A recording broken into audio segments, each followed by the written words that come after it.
going into his senior year, listen to his story, and I'll let him finish it up from here.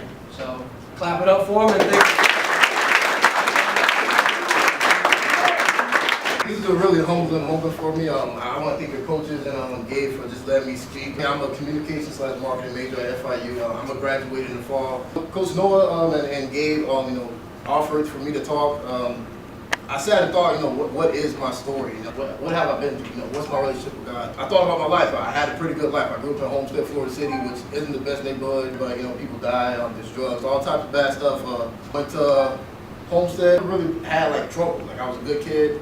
I played football and I wrestled in high school, so I feel like I was pretty good. I made second team all day 2 years in a row. I was a previous starter. Made a lot of tackles, made a lot of plays. My junior year, I took 4th in the state. My senior year, I went undefeated and lost the state finals, unfortunately. And I know you're thinking like, oh, that's pretty good. You was a starter. You obviously made the FIU, so you're pretty good. You took second in the state, so you were second best, but never at the peak of where I wanted to be.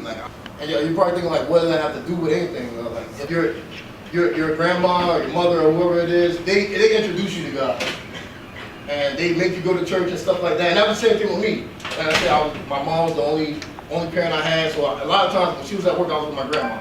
And majority of the time that was Sunday, so my grandma used to drag me to church. You have to go to church. You have to go to Bible study. So that was introducing me to God, but that wasn't helping me build a relationship with him. When I was a kid, coming into college, like I said, I started as a freshman, started my first 7 games.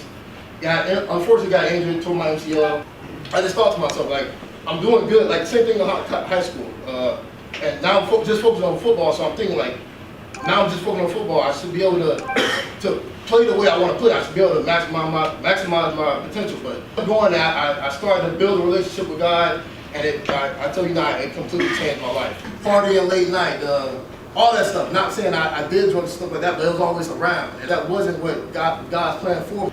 Whether it's football or education or just any goal you have, God has a goal for you, and He wants you to succeed just as much as you want to succeed. With football and wrestling, I have 2 different goals and 2 different paths, and you really have to walk down one. But like with wrestling, there's 2 different goals. I can't say you can't, but it's hard to be the best wrestler and be the best football player at the same time, because you have to train different things.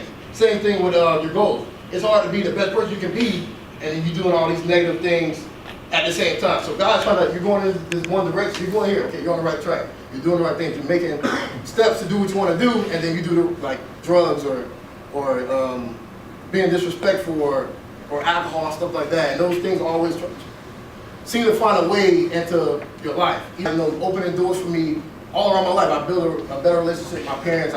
My grades started to improve. Not just saying that I had bad grades, I had like C's and B's, but I made Dean's List, I had straight A's, and everything just came more easily because I had that relationship with God, and I was on the right path to where He wanted me to go.